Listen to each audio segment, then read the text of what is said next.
What's going on, everyone? Today we're here with the Axial Raw Builders Kit.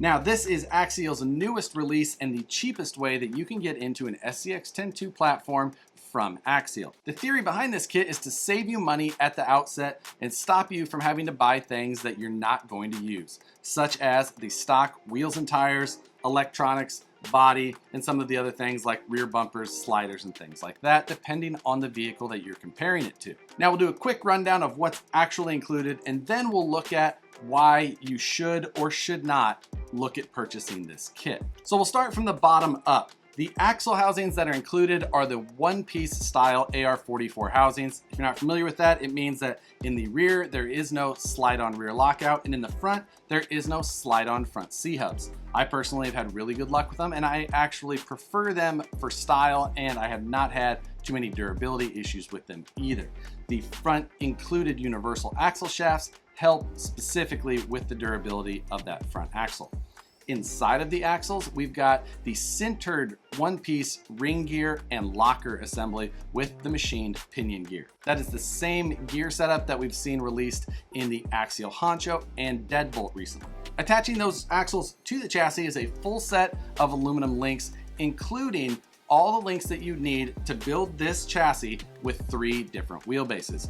The 12.3, which is the most popular, 12 inches, and 11.4. So no matter what project you have in mind, as long as it's built around some of the more popular scale wheelbase options, this kit should facilitate you doing so. Connecting the axles to the transmission are the wildboard drive shafts that we've seen on every Axial vehicle for the last several years. Speaking of that center mounted transmission, we've got a regular 3-gear style Axial trans. This does use the style of transmission with the molded in motor plate to the transmission half. Now, we saw this first in the Axial 2017 Jeep JK, and then also in the Honcho and Deadbolt. Inside of that transmission, we've got the sintered all-metal Axial gear set. That was the same gear set that was included in the 2017 Jeep JK, but not included in the Honcho or Deadbolt. The basic chassis assembly is the same that we've seen throughout most of the SCX10-2 lineup. Something to note is that it does have the molded one-piece style front battery tray servo mount assembly that first showed up in the Axial Honcho and then showed up in the Deadbolt later. The previous version that you saw in the Jeep JK and the kit version, those had a spot for a servo winch where this one does not. The front bumper is the 2017 CRC bumper that came on the Jeep JK. It's Axial's most generic style, narrow width front bumper option. So it should work with most body options and just keeps things out of the way, even if it doesn't give you full coverage. These are the same rock slider mounts that we've seen on all of the SCX10-2s, including the waterproof receiver box. There is no bolt-on rock sliders included, however. Shock towers, again, the exact same, and this kit comes with all plastic bodied shocks. That is the one thing that differs from what you see in front of you to what came in this box. Rather than even building those stock shocks, I went right ahead and bolted on a set of the Incision 90mm scale shocks. But beyond that, everything that you see here is exactly as it comes out of the box. So that shows you what's included, but should you buy it? It's $199, which makes it the cheapest way that you can pick up an Axial SCX10-2 from Axial. If you're the type that was already planning out your next custom build completely, you probably already know if this kit is for you. But if you're the type that up to this point now, you've maybe just bought an SCX10 and then customized it a little bit, maybe bought another one and customized it a little more, and you're looking to take that next step, maybe this video was a little bit more helpful for you. If I had another custom SCX10-2 build in mind currently, this would be what I would pick up myself.